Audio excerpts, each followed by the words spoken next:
It's great to be back home. I thank the organizers and my friends for having me over for this momentous occasion where we are celebrating Rajaji's contribution. So I must say that my whole last 30 years, I feel I had a satisfying career, and part of it is Rajaji and RR, another who were interested in getting me here, and that played a major role. And so let me begin by talking about one of the hot topics, which has been whether CP violation that's observed in D decays is a signal of new physics. This work is done with my collaborators and should be submitted soon. It's been highly delayed, so I thought it apt to report it at this meeting. Earlier, I was supposed to be here in February, and I was going to present that. But then it got a little bit more refined and things. Now, actually, LHC-B on 14 November 2011 reported what was called the first evidence of CP violation in D decays. And the result was just about a little more than 3 sigma. And we had a meeting here in December of that year. Kibble was there, Fitch was there, and but this was not a topic of discussion. However, I do remember that this was being hotly debated at that time, whether it's indeed a signal of new physics or not. Okay, and that argument continued, and even after the signal became 5 sigma in 2019, Morion reported it, the argument remained whether it's a signature of new physics or not. Now, then last year, almost 2 years back, when I got interested in it was when they had measured the direct asymmetry in KK and pi pi. Now, earlier Bernard, of course, got the measurement of this pi pi mode. I forgot the citation, but this is an upper limit. And the branching ratios for this have already been known for a long time in PDG. So, given that information, we start with the thing. So, when I was a student, it was said, well, deep physics, there is nothing new. If you see anything new by chance, it's going to be new physics. So, we started doing deep physics 40 years back, and D2 pi pi was D2 pi pi and D2 KK were one of the first papers I wrote in D decays. Okay, we had the isospin relations and all that, and it was the evidence for CP violation DT to KP has raised a debate now again whether it's new physics or not. So all those dogmas that we were told that no, this is small in D decay, this is big, everything turns out to be wrong. When CP violation was regarded as a signature of new physics, now again is being debated whether it's indeed a signature of new physics or not. And that is because we have such little control on non-perturbative effects that go on in light decays. Now, not everything, of course, is doubted, but the confusion stems from the difficulty in reliably estimating long-distance contributions, that is, rescattering effects, as well as establishing that the penguin contribution is too large to be accepted in this Standard model. Okay? So we know that there is a large CP asymmetry. That means that obviously there is a tree and a penguin interfering. And if the penguin is not there, then of course you would not find CP violation. That is why we were told that 40 years back that no, CP violation is not needed. You don't take penguins in your decay. And of course, it was reasonable because in those days, even penguin in top decay, B decays were not regarded as very important because top was light. Okay? And B had been established, so people didn't think penguins were very small.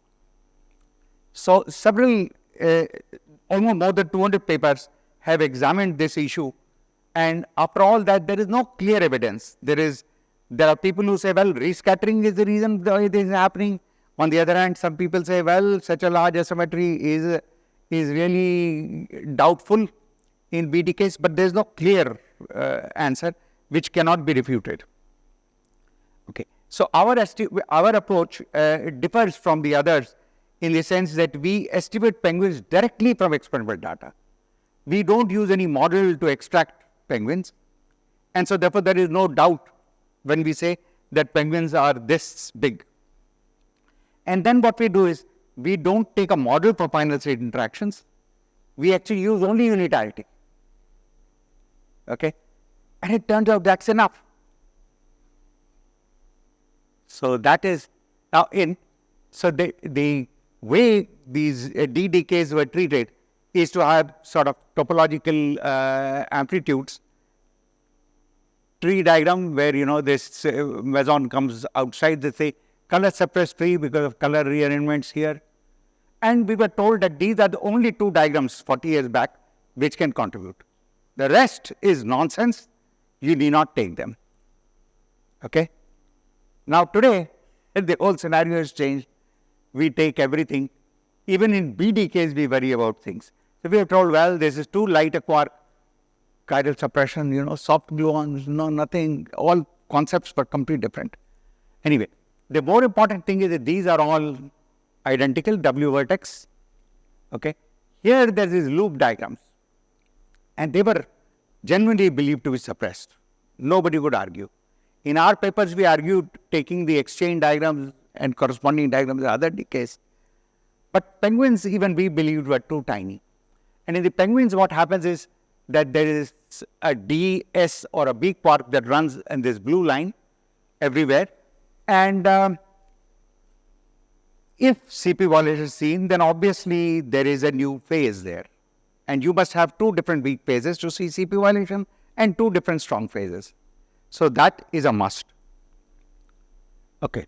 So what you do is you look at the amplitudes for these in terms of for the D to pi pi modes, pi plus pi minus, pi 0, and D plus to pi plus pi 0 in terms of these topological amplitudes. And these lambda Ds are the CKM factors that appear in the decay. Okay. And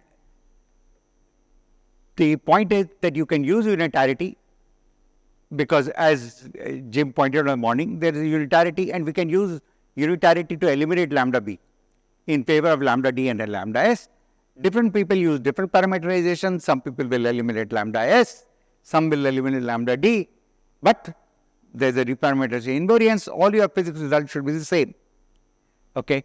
Now the point is, what is an interesting choice? Okay. People take, obviously some people feel, oh, B quark, because keep the B quark, eliminate the S quark. Okay, we choose to do this. I'll explain why. And when you do that, these amplitudes, you eliminate that and then recombine these amplitudes such that, you can define T as the magnitude of this times this amplitude. And this gives you a short form notation of T plus some weak phase that comes with the penguin diagram relative. So all weak phase is relative, strong phase is relative. I've absorbed these strong phases inside the P relative strong phase. And so basically that's it. The weak phase is here for pi naught, this is the way it appears. And this gives you, as you can see, if I take A plus minus by root 2, then A plus minus by root 2 plus A naught naught is equal to A plus naught. And that gives you the beautiful isospin relation which we have written here. Okay. This isospin relation is well known. We have used it. And geometrically, it is represented by A plus minus by root 2 plus A naught naught is A plus naught. So, and for the conjugate mode, the same thing happens. If you're going to see CP violation, then the conjugate mode is actually to be seen. If there is no CP violation, the two triangles will just overlap. Okay. Now, what happened was when we were doing, we derived the first bound for pi naught in V decays. And we realized that doing a coordinate system here is a wonderful way to do things, because I can solve for things using experimental data without things. So we defined this coordinate system, and I followed with the same coordinate system here. There is this base which is x1 by 1, x2 by 2, and then L0 and minus L0 on this. And isospin amplitudes are here. So the interesting thing that happens is that, these were the amplitudes I had written earlier for the A plus minus, A dot dot and this. And I can have T plus P e to the power minus I phi, e to the power I phi angle, and then I get the A plus naught, the blue one. If I have for the conjugate mode, the weak phase switches, so I have the minus I phi. So this is how it will be done. All I do is I dissect this point at the origin, I make a perpendicular to that line, and I have this weak phase here and the penguin, and the smaller I make the weak phase, the larger the size of the penguin, because, right? So if I want to see really large penguins, then I must go for a small phi, and I must go for the most accurate phi measurement, because if I can do that, then I have a better handle. Okay, so that's what, over years of experience, I realized that that's what the game is. I'm going to skip the next sheet. Oh, sorry. I'm going to skip this. If I have time, I'll come to it later, but I don't think I'll have time, because not only can we get the amplitudes, we'll also get these isospins things and other information. The information is there. Now, in the morning, you had seen the Wolfenstein parameterization for this. Now, in DD case, we were told no CP violation. Why were we told no CP violation? Because first of all, at lambda 4th order, there is nothing. So you have to keep at least lambda 5 to be able to see CP violation in this decay. Sorry, I always fat fingers. Yeah. So the lambda pi order is kept, and then you can generate a phase for lambda d, which is so tiny. And see how accurately I know these things. What people do is they will use they'll eliminate one of the phase, keep lambda b, which is not so well known, right? It is not as accurately known. And then obviously they will get bigger error in p and not be able to distinguish whether it's new physics or not. So we were aware of this, we use this, and lambda s. So what happens is that the weak phase phi that I talked about is just simply so tiny with an error that is actually just the last. So well the phi is known. With this phi is the smallest weak phase in this and the most accurately known.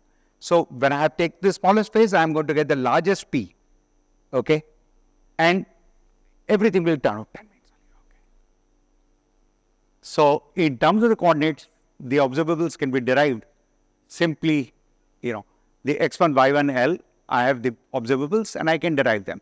And in terms of the things, so observables, I have inverted it, got all the coordinate system. So I know exactly, if I know the data, I know the distribution, I know where the coordinates spread. And so what I do is, we work in this complex coordinate system and extract all the observables that you can, all the topological amplitudes, the isospin amplitudes, and other related things like T0 here, which gives information. So everything is extracted. And when I extract that, just to show you that this is central value, look at how much the P overlap, the two triangles are overlapping. So that's how small a CP violation has been measured. Okay?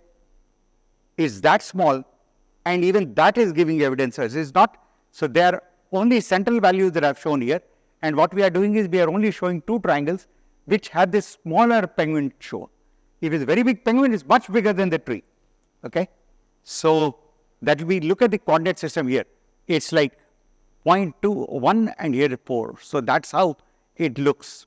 Then what we do is we simulate all these observables, 200,000 points, okay, and we just calculate all the parameters. And this is what happens, lo and behold, we have the P plus minus, which is the normalized rate with respect to the branching ratio for plus minus. I have done that normalization for a purpose, not for anything, but that is a theoretical estimate that people did. And you can see that a penguin of 0.1 is like, more than, definitely less than 3 sigma. It is more than 3 sigma away from the central value. So these are the values you find. The best fits are like 4 times the branching ratio. A penguin that is 4 times the branching ratio is ridiculous, right? But even here, a value of 0.1 is actually an incredibly large number, okay? But, okay, that's the best because sham loop is running there, maybe non-perturbative effects, that's what it is. Okay. Now, the other ratio we do is P by T, and you can see that a penguin that is 10% that, see, remember the penguin is a loop. So, all those loop factors will come in. Okay. How are you going to enhance it and make it big? So, a 0.1, even if you have light quark, other things going around, in fact, light quarks will give you less of a loop, right? So, it's very unlikely that you have this thing, but even a P by T of 0.1 is possible only at 3 sigma deviation. So, it shows, data shows that, penguin is a little bit too uncomfortable to handle. And amazingly, few years back, Kojumarian 2017, they estimated P plus minus as 0.09 plus minus 0.1. That's close to 10%. Okay, 0.1 value is not, but many people doubted because it's so big.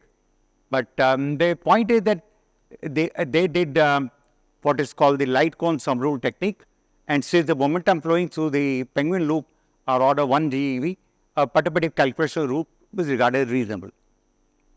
And then people have given convincing arguments that this is correct. I don't buy any of those arguments rigorously, but yes, 0.1 value would be hard to explain in an honest fashion. Anything bigger than that would be very difficult. And we are finding 40 times bigger than 0.1 as a central value, right? And even a value, even that is like at least 3 sigma away. Okay, if errors go down, things will improve. So the point is that final state interactions, of course, can change the size, because we know that final state interactions changes all the amplitudes, everything. So we wanted to examine final state interactions in a model independent way. Yeah, I'll So what we do is we do a completely general treatment of final state interactions. It's well known that a two-body scattering of n coupled channels, a convenient parameterization is the S matrix. And S matrix is written in terms of a K matrix, which is n by n Hermitian matrix. And we evaluated at MD because this is to be calculated at MD squared, at MD mass. And so what happens is the unitarized amplitude. So what happens, you have a bunch of amplitudes A naught, n amplitudes, and they get rescattered through the K matrix to the unitarized amplitudes, which is after rescattering. And since strong interactions conserve isospin, you have to write it for each isospin. Okay, so a penguin has isospin 0 only. Okay, but 3 amplitudes come in there. Both have isospin 0. The T naught amplitude I had is isospin 0, so they can also come in. So the unitary matrix that diagonalizes this thing, let U be a unitary matrix that diagonalizes K with the eigenvalue lambda. And so the unitarized amplitude mod squared is just simply this. I diagonalize the K, make it lambda squared. And so what I prove is that the unitarized amplitude, sum of unitarized amplitude, the probabilities of transient amplitude is smaller than the original amplitude, sum of original amplitude. You can't gain on it. Okay. And to get something big here, you must have at least something big here to start with. So, okay, I can say the unitarized amplitude, all of them are 0, one is big, but I must have enough amplitudes, a rate of penguin. Okay. And there is one more caveat that comes here, is that the penguins have a weak phase. Therefore, it cannot receive amplitude from a contribution. See, penguins are leading to CP violation. You can't just switch over an amplitude that doesn't have a weak phase to an amplitude that has a weak phase. So you must write this amplitude separately for a penguin diagram. Okay, separately applies to the P amplitudes. And if anomaly of large penguins arises from within the random mode, one must generate large penguin contribution at least one of the channels that rescatters to produce the observed asymmetry. You can't just do it from waving hand or just talking or writing. This has to be obeyed. And most people sort of didn't even realize it. I'm surprised. This is a pie cry within standard model, because after all, 10% maximum you can generate. So it's impossible, therefore, to rescatter could account for large penguin observation CP asymmetry. Now, the last bit is, if this is an anomaly, then new physics should be able to explain it. But how do you explain such a large asymmetry that's 40 times bigger? Okay. with something that's tiny. New physics can't be big. It's tiny, right? And so, the point is, the first problem was that we have ignored electroweak penguins, which is in standard model, a reasonable assumption. You can ignore electroweak penguins, but the moment you add new physics, there can be electroweak penguins. And so, we have to include them. Fortunately, the direct asymmetry in this mode is measured, and that means that they can the amplitude for A plus minus and they can differ by as much as this. See, we overlap the base because there was no direct CP violation, we assumed, because there is no penguin, electroweak penguin. There is no CP violation in the plus minus mode. If electroweak penguin comes, then you can have CP violation. But there can be a maximum difference of this at 1 sigma. This difference is in fact very small compared to the estimate that we are talking of penguin contributions, right? So even if it shifts, the estimate on penguin won't change. So we did the simulation, checked that out. To a very good approximation, we can assume that P includes the PEW. Okay, small contribution simply because the direct CP asymmetry in the mode is small. If the direct asymmetry in this mode is big, then of course you have violated isospin. Okay, last 2 slides. So we add new physics, parameterize it with n e to the power I phi, and that n e to the power I phi can be rewritten in terms of our weak phase phi as n1, n2, and because what I want to do is only one weak phase. There's one 0 phase and one phi phase. So we recast everything in terms of that, and so what you do is you have n1 and n2. You can solve this out, and then you see that P gets clubbed with n1, P gets clubbed with n2, and so the observable P plus minus that you observe is standard model P plus minus plus I have normalized everything to B plus minus just so that it is compared to what is experimentally done and what we have simulated, and new physics also turns out on the same scale. So the relative strong phase, okay, this is how it is. Then we use experiment. This is obtained from data. We have simulated and obtained. We called it P plus minus in our thing that we observed. And P plus minus SM is what is estimated. So we simulate it and get, and then we solve for n plus minus. And when we solve for n plus minus, we find beautiful thing that, so central values is so tiny. So n plus minus of the order 0.0025, much smaller than the estimate of electroweak penguin from theory, okay, is allowing us to obtain new physics. What is happening is just the alignment of these phases. We have such a small phase there, and if you have a phase of new physics which is like 60 degrees, 30 degrees, then that's enough. Of course, the smaller phase you choose, the bigger the size of new physics, but not very big. It's just in log scale. This is what it is. And you can explain it within this. And you need some new physics, yes, but even 10 to the minus 3 is good enough.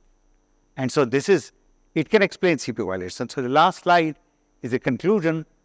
So data indicates that P plus minus is 0.1 is at least 3 sigma away from the estimated values, indicating an unacceptably large penguin contribution.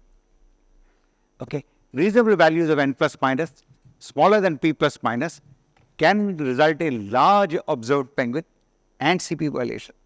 That large observed penguin is essentially, see, the whole thing is that because we are talking of phases, one small phase, another big phase, you have to realign it, and that's what ends up giving you these large numbers. It is not, naively it thinks, oh, how is it possible?